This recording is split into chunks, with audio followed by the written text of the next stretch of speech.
Welcome to Ellie Marketing's Start Your Business Crash Course. I'm Anna Graham, your creative director, and today I'm with Melissa Gragg, our strategic specialist. And again, we are with Emile Flowers. So in our previous episodes, we've kind of gone through Emile's process and how she started her business, how she went through and got her name, got her domain, went through the logo and the branding of the whole company. Then she now already has a website that has the contact information. People can go onto the website, understand what she does, get a hold of her, see some pricing, really understand what the business is offering. But now she's at this place where she's having to take her business to the next level. And what that entails is content creation.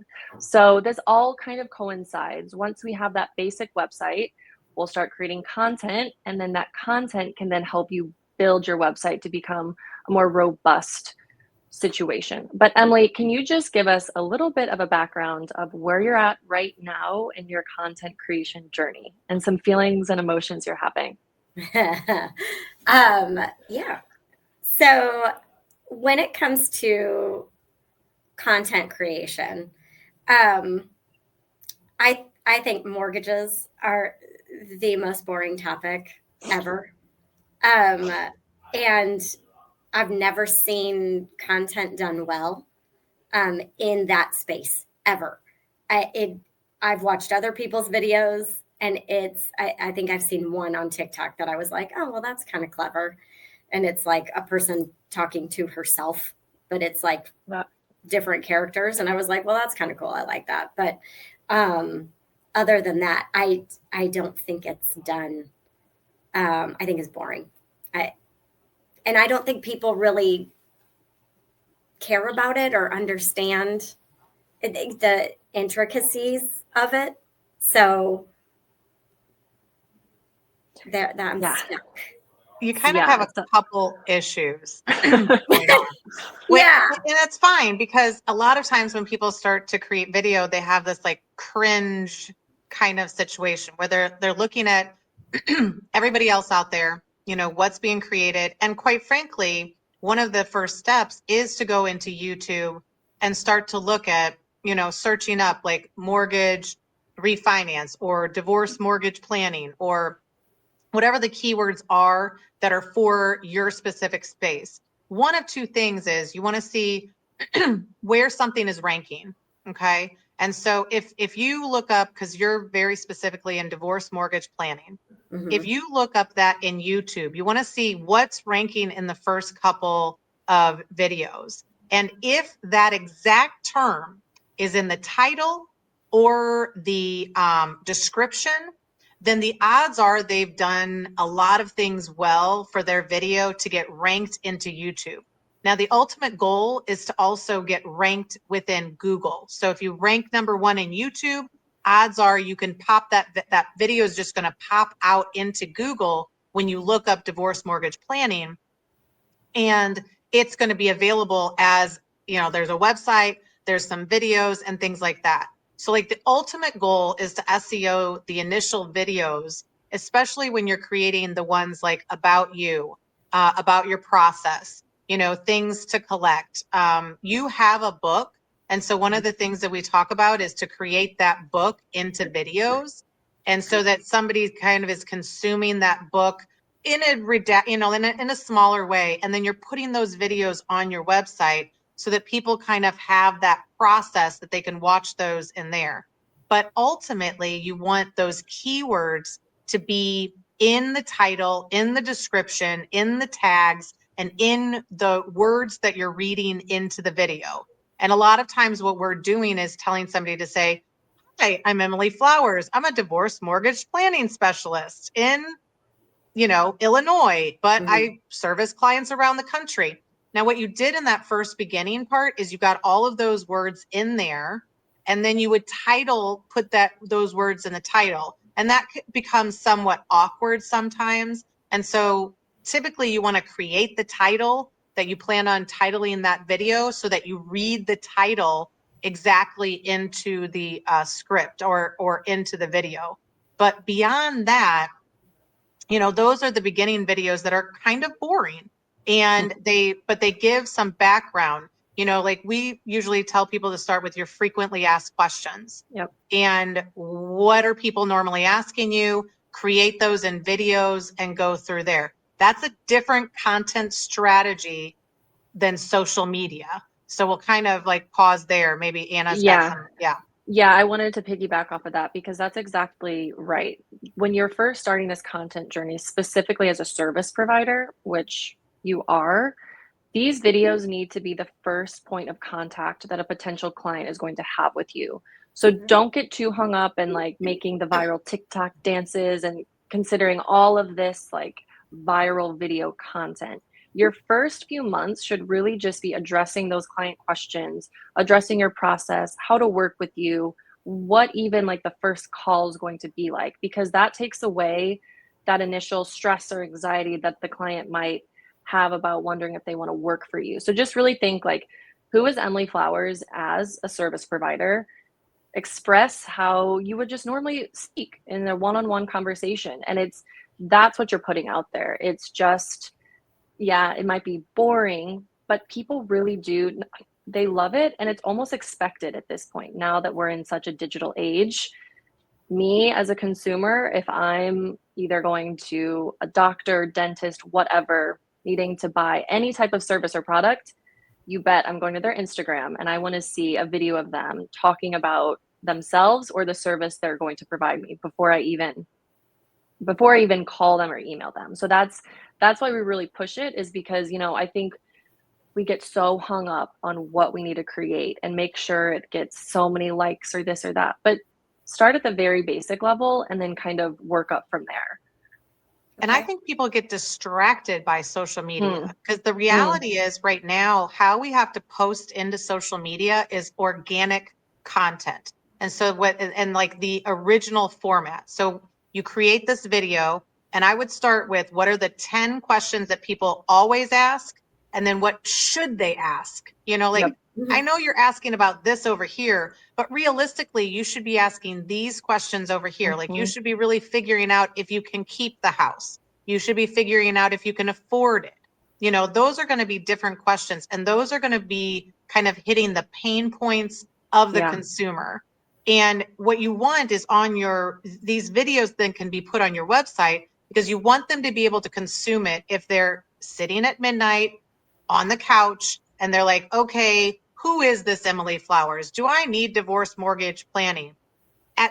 That's not going to grab them. They've already come to your website. They've already kind of found you in some capacity. Well, how do they find you? They're Googling.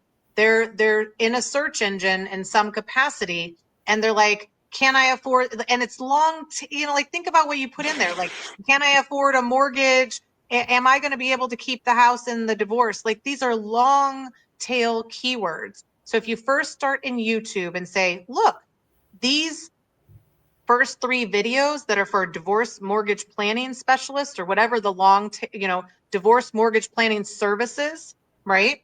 So, and they may not know those words yet, but you want to first kind of get tagged in there. If the first couple of videos do not even have those words in the exact order in the title, then there is opportunity for you to make a perfect video. And perfect means SEO, or our search engine optimization.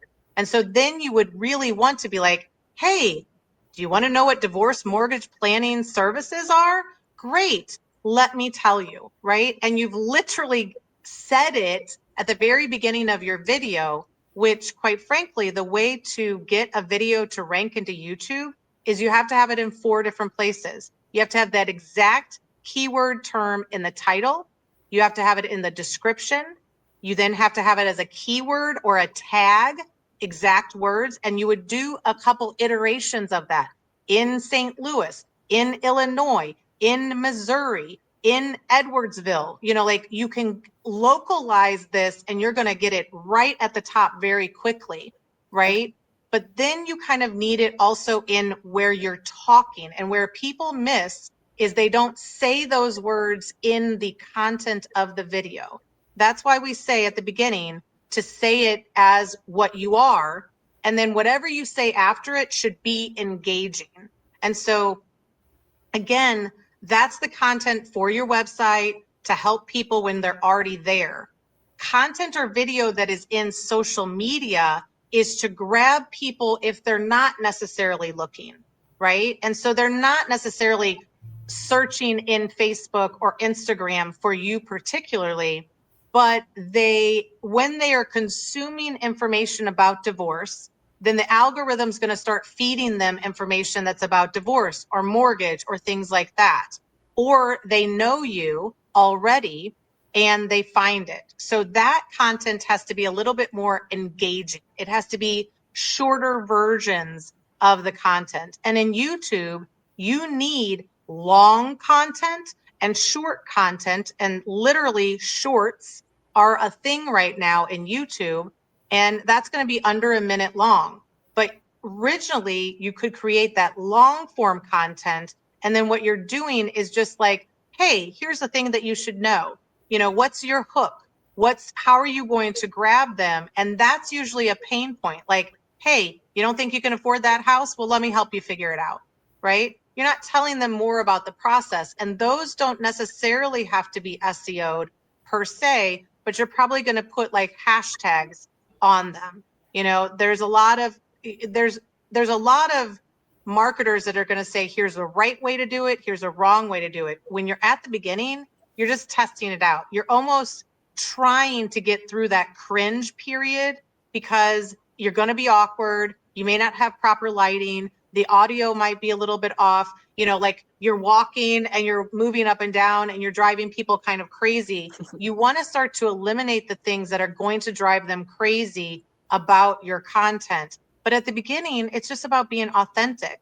For the most part, people really want to know that you're a real person, that you're trying to help them or giving them some information. And if you can catch them a little bit, then they're going to start the loop, which is go to your Instagram page and like see what 3 videos do you have pinned at the top of your page. Those should be the how to work with me, what do I do, important questions to ask, right? Okay. And then the constant revolving content should be based on potentially your book, right? So, hey, here's a page in the book. Here's a checklist that you should show a picture of the checklist, get started here, and then say, here's, go to my website to download the full book.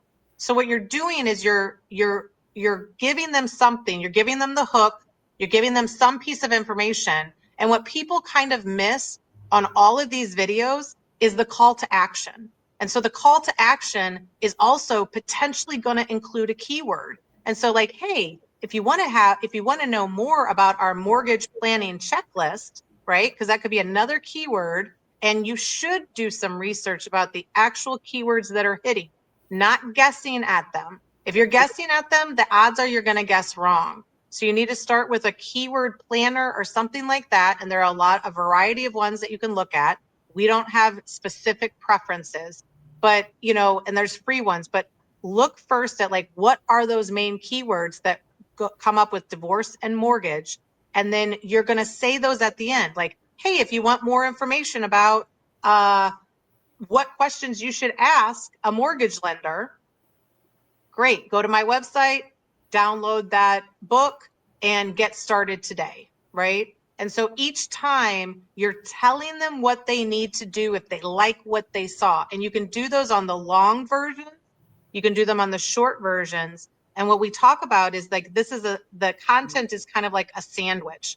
So the buns need to have the keywords, and then you can make whatever sandwich you want. You can put whatever in the middle, and as long as it is somewhat important or engaging, if people are looking for it, they want information. They may not want like, the bells and whistles, because they're really searching for somebody that can help them with that piece.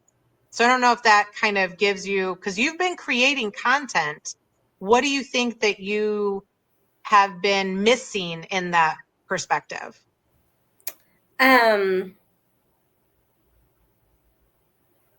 So I created a bunch of content. Like I did a kind of a question and answer sort of thing with my company and had my company film it, and they made videos for me, which is most of what is on my YouTube page right now.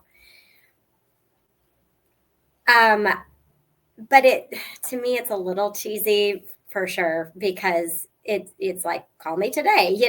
Every single time I said something about give me a call, or, let's talk about it, or whatever. And I don't know if they're any good or not. I don't think that they do well out on social media. I've tried it, and it doesn't really, even nobody think gets about your engaged call. with it. Your call to action is to call you.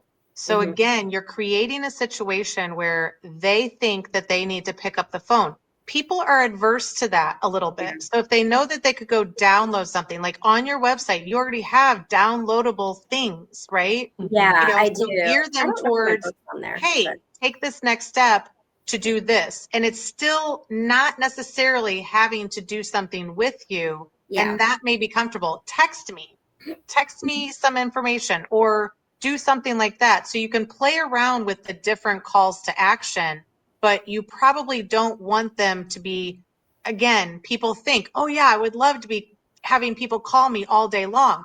No, you don't. Yeah, You you don't. want them to figure out if you're the right fit before they call you. So what information could you give them so that they know what to expect, or why, and sometimes I'll say, listen, working with me costs some money, right? So do some of these other things before you get prepared, and you're setting them up for the fact that this is going to cost something, which makes them think more about it and consume some of your other information.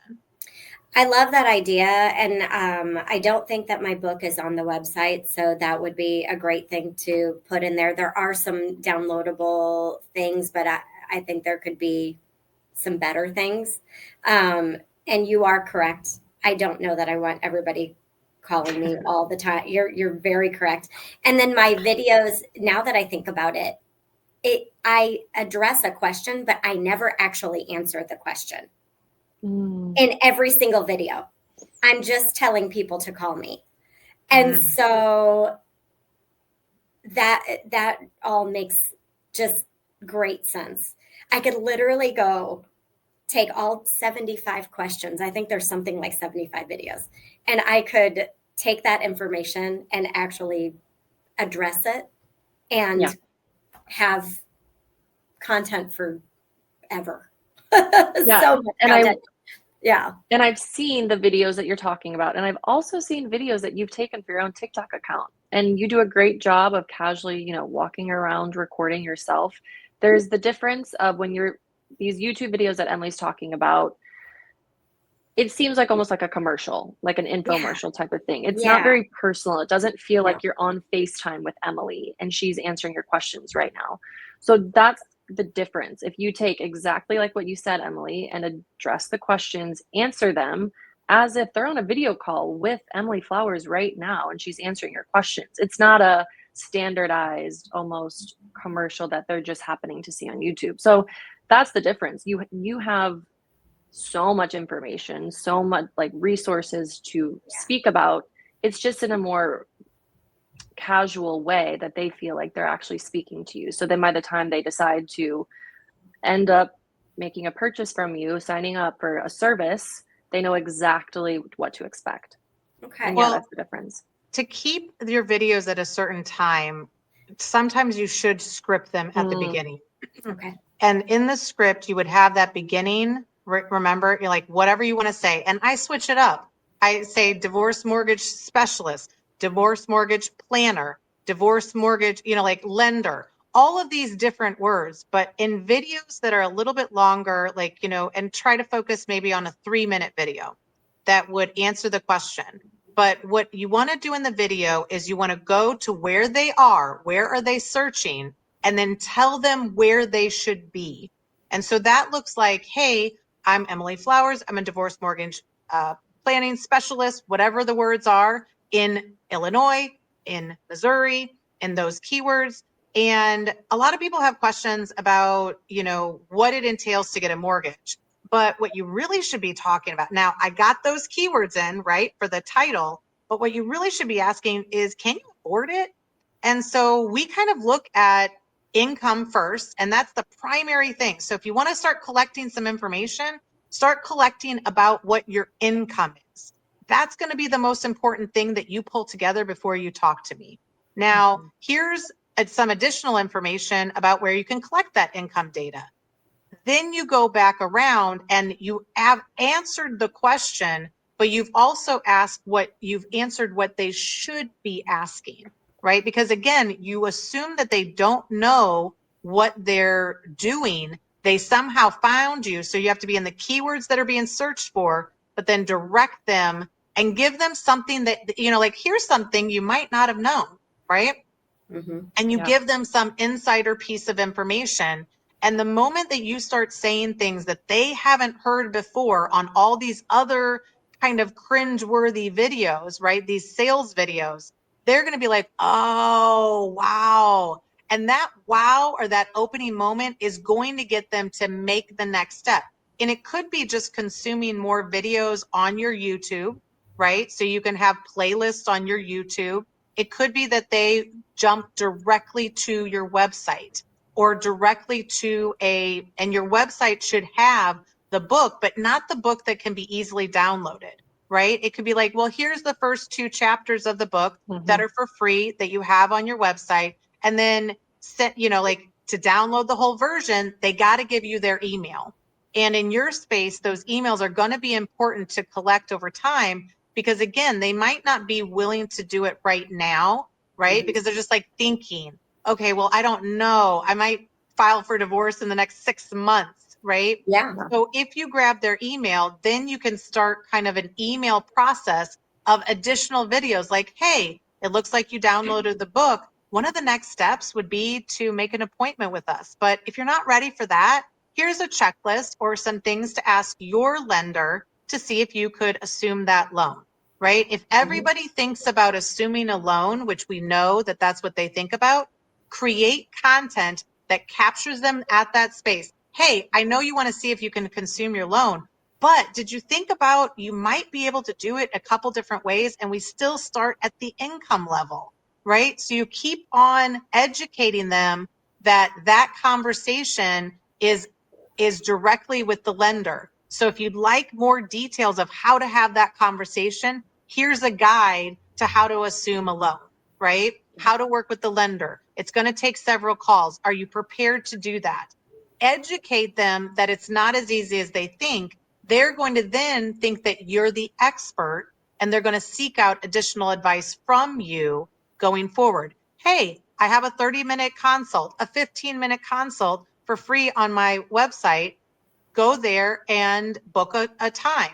That's more beneficial to you for them to give you their email or book a time with you, because then talking to them, you might be able to get to the root of their issues a little bit faster. Wow. And I just wanted to kind of go off of that as well. Emily, I know for your specific industry, and you've expressed that this is your issue, is that it's so tedious and so granular that you're nervous of how to like express this in an easy way for people to understand it. But imagine the consumer. Most of the time, you're explaining this anyways to them. Like, they meet them at their level, just like what Melissa was saying. They don't know all this stuff either. Like, keep it so generic, meet them at a story. Melissa, you do this really well in your videos, is you talk about like one concept, one tiny concept, but you do it in 10 different videos. Like, hey, are you going through a divorce and you own a business? All right, let's talk about it. Like, they know they're going through a divorce. They know they own a business. Keep it that simple. Going through a divorce and you have a house. Like, those are your kind of starting points, super basic. And you can do the same topic over and over again, because chances are, like, that's how people, like, this person is going to find this video on this day. Another person is going to find this video on a different day. So it's just getting out of your service provider head and stepping into the consumer and what, they're in this high stress situation. All they know is that they need help about something about a mortgage, right? And so you're simplifying it. So you're on you're on such a great track for everything, I think, with what Melissa's been saying about like making sure those keywords. And I think keywords is something we could even do like a separate segment about, because it's second nature to us, right, Melissa? But for someone who's not even familiar, like how do you even look that up and Yeah. utilize that? So Well, it's a and lot, but you got to get out of your head. You're the most critical of the videos. Everybody else is looking at it like their information. And Yeah. so just create the videos and then go back. Like if it is a tedious subject, then maybe you need a 5-minute video, but tell them the 5 or 3 or whatever things that they should know. You don't need to tell them everything, but hey, if you're going to assume a mortgage, you need to know these 5 things. Okay. Mhm. And then go into a little bit of detail about like to be successful in this, it's going to take time. You're going to have to be dedicated to it. And is it your only route? Maybe there's other routes. And that's why working with me would allow you to see some of those other routes. That is going to be one way that you just don't care about how it shows up. You can always make it better as time goes on. But initially, you want to be posting these up to YouTube because you can go back and look at the analytics. You know, like if you're creating a 5-minute video about a topic, then you're going to create maybe 5 shorts so that you can see, do the shorts hit or do the bigger, longer video hit? And then each month go back and say, oh, wow, I did these 2 videos and those got the most traction. Then the next month go back and maybe go into more depth about those particular topics. And again, you want to have somebody be able to figure out whether they want to work with you before they talk to you. And so that is boring content. You know, that is information that they're captured and they're like, well, I don't know. Do I really need her? Well, tell them why. You know, like if you need a guide on how to refinance your mortgage or do all of these things, they're going to need you. You don't have to tell them everything about that issue. You need to tell them the things that they need to be mindful of. Hopefully that's something that has not been said by other people. And then they just remember you as that person that really gave them some insight that they didn't have. They will then, and you have to almost be like, hey, if people are not doing that, then what am I missing? What other content so instead of saying, oh, I wish I would have done that content different, just create more. Keep on creating more until you have this entire library of videos that somebody could consume when they're doing those long tail Google searches, right? And they don't know who you are, and they don't even know they need a divorce mortgage planning specialist, which means you might have to look at terms and keywords that are one step outside of those boundaries of how to buy a house, how to refinance a house, if I'm getting divorced. Instead of saying divorce mortgage specialist, people might be saying I'm getting divorced with a D, right? Those are different keywords. And YouTube and search engine optimization is specific. It means that if that's the keyword, you say it in that exact format. And that's how you can win over other people who are in YouTube and just be like, I just talked about whatever I wanted to talk about, right? Right. There's a method to the madness. And if you do that, your video will outrank them almost immediately. So how long is long form versus short form? So when we're going into a lot of these channels, things change by probably the quarter. Right now, YouTube Shorts, so historically they've been 60 seconds. I think they've expanded their time. So when we're talking short form, anywhere between 60 to 90 seconds, I would keep it in that range. Super quick, generic answer, leave them maybe hanging, wanting some more. When we transition into long form, we do these podcast episodes, and sometimes the videos can be longer, like 45 minutes to 60 minutes. But within there, it's usually like 20-minute segments. So, like, always think like the longest topic should be 20 minutes. And then you can make that into like a bigger video, right? Like, if you have an hour-long segment, kind of think in your head, okay, how do I transition 20-minute, 20-minute, 20-minute? And then within those, you can make shorter, like 4 to 5 minute long, and then even take them down to the short forms. So think about how you consume. Like, would you sit down and watch a 2-hour YouTube video about mortgages? No. But here's the thing is, some of this is called pillar content. And so you're creating an hour long, and that's why we even do this. Like, you're creating a long version of it. Like, so what would everybody need to know if they were going to refinance their mortgage? What would they need to know? You script that out, you then shoot it for 20 or 30 minutes. That becomes your pillar content. Now you're going to go repurpose that script and maybe even reshoot those videos in shorter versions, in 3-minute or 5-minute little snippets. Then you're going to reshoot it in 60 seconds or 30 seconds or 15 seconds. Now, again, if they continue to look on your YouTube, they're going to find that longer version. And the longer version for somebody like me is like, no, I'm refinancing the mortgage, or I need to assume this mortgage. I want to watch the whole 30 minutes from start to finish. But those other smaller parts are just trying to grab their attention when they're searching. And so that's really repurposing content within a video format. And then you can go take that script and create a blog and list the video, say, here's the blog, but here's the full video. Here's a specific topic. You might use those smaller 3 or 5-minute videos to go in email marketing, and send out to everyone and say, hey, maybe you didn't know about this. Here's a short version of it. If you want the whole video, here's a link to the video. So again, it's still this laddered process. So I would start with the big form first and then start to layer out the small forms. Most people start with, I'm going to go with 15 or 30 seconds. And that's when it does seem salesy, because you're not really giving them anything. And then what are you making them do? Just be aware of you? No, you want them to take action. That without the action, there's really nothing that's going to come to you in some capacity. Okay.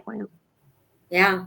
Do I house everything in YouTube first and then put those short 30 seconds on the rest of the social media channels? You're going to do it on YouTube, even the shorts and everything. YouTube should be your main kind of storage, because it's a search engine, right? And so you're not just looking at YouTube as a social media. You're looking at it as housing your search engine that's connected to Google, because they're owned by the same company.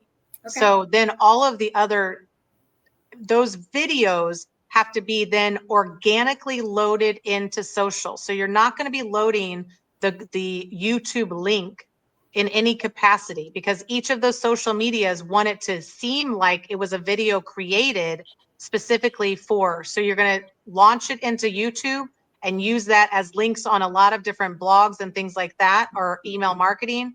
But then you're going to take that organic little video and upload it direct, either through like a Buffer or some other hosting platform, or like Meta if you're in, Instagram. And then that platform is going to think. So you take that same little video and you post it up direct to all of those different sites, and they think that it was a video created just specifically for them. In some of those networks that are open networks, those videos will also potentially rank. Like an Instagram is an open network, right? And Facebook is a closed network. LinkedIn is a somewhat open network as well. An open network means that somebody could follow you and you don't have to give them permission, as opposed to like Facebook, somebody has to request to link to you. LinkedIn, somebody has to request and you have to give that. So are you posting content into the open public forum, right? And it'll even say post to your friends or post to the public. Well, you want to be posting to the public so that it can hit the algorithms properly. Okay. Great questions. Yeah. And YouTube, just another thing, is a great storage capacity. So, right, all of these big videos are going to be on YouTube for all of these other benefits, just what Melissa listed. And additionally, you can go back and download them. So YouTube is kind of your best bet.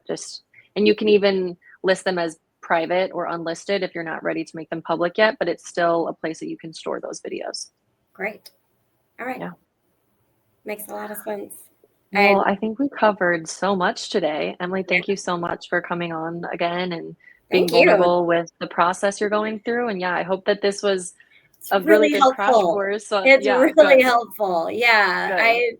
It gives me a little path because I actually already done it all. Now I just Yeah. have to reshoot it. But I actually have all the content I probably You do. need. Yeah. And that's the hardest part, I think. Yeah. You have it. You have an archive of like hours. So this is a great position to be in. Great. Repurpose.